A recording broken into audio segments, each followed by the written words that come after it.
this is Natalie, your DIY gal. Today we're going to be making cards for our family and friends.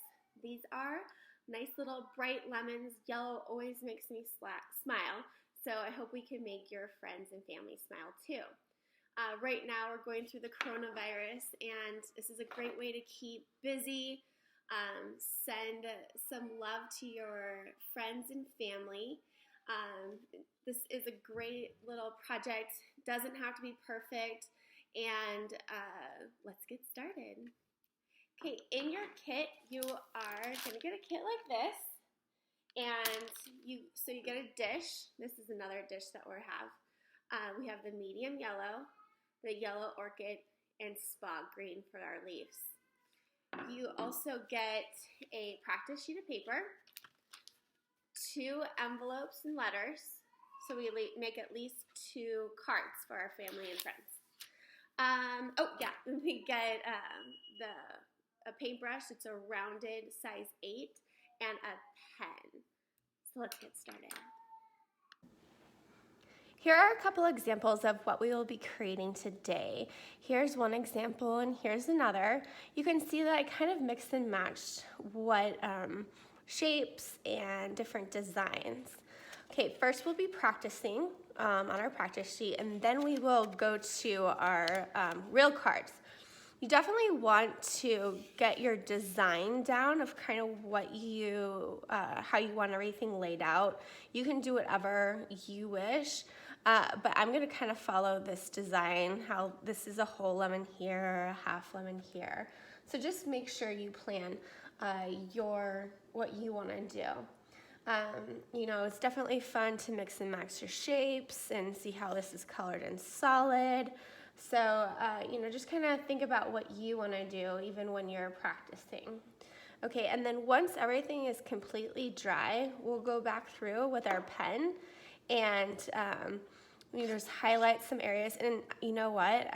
Actually doesn't look as great when it's just plain. But once we add the pen, it really adds pizzazz to your painting. It's really surprising, even though you're like, oh my gosh, it may not look as good. Once you put in that pen, it really makes a pop. So again, just have fun with this, and it's not supposed to be perfect, but it really does turn out in the end. So let's get started. Okay, so I'm gonna go in with my yellow. I kind of mix the colors together.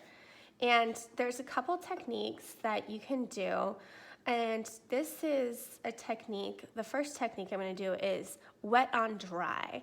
So my paper is dry right now, and I'm just gonna go in and put in my yellow on the dry piece of paper. Okay, and now to just get a little lighter, I'm just gonna add a little water, same deal, and look, it just lightens up. And then you can just keep going. And I kind of like to have this paper towel here too, to test my color before I confirm and like put it to paper. Okay, so then another technique is is wet on wet. So you get your plain wet or water, and you make a little area, and then you just take your watercolor and you kind of let it do its thing. You can see how you can like spread it, and this is really fun. This is why watercolors are sort of fun and imperfect, because you kind of just let it do what it wants to do. And the water will go wherever you put your paint, and won't stray away. Ooh, that's kind of light. Stray away from where you put it. So that's a couple different options. So I'm gonna go ahead and create one of this slice right here. So like I spoke about before, really get not too much color on, or too watery, because it's harder to control. So hopefully you can see this. I know yellow is not the perfect color to see. I'm sorry, this is our first project. We're dealing with lemons, lemonade, okay? I'll try to make it a little darker so you can see. And obviously you'd want that for, want it to pop. It's a little thicker than I want, but hey, whatever. We'll just go with it, okay?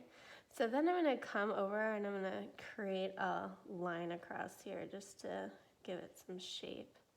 I like to put a center dot kind of to give me a point for which to work on from these little slices that I'm going to create. So now I'm going to create a couple triangles.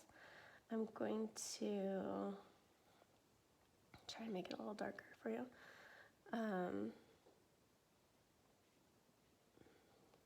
There's a nice little slice.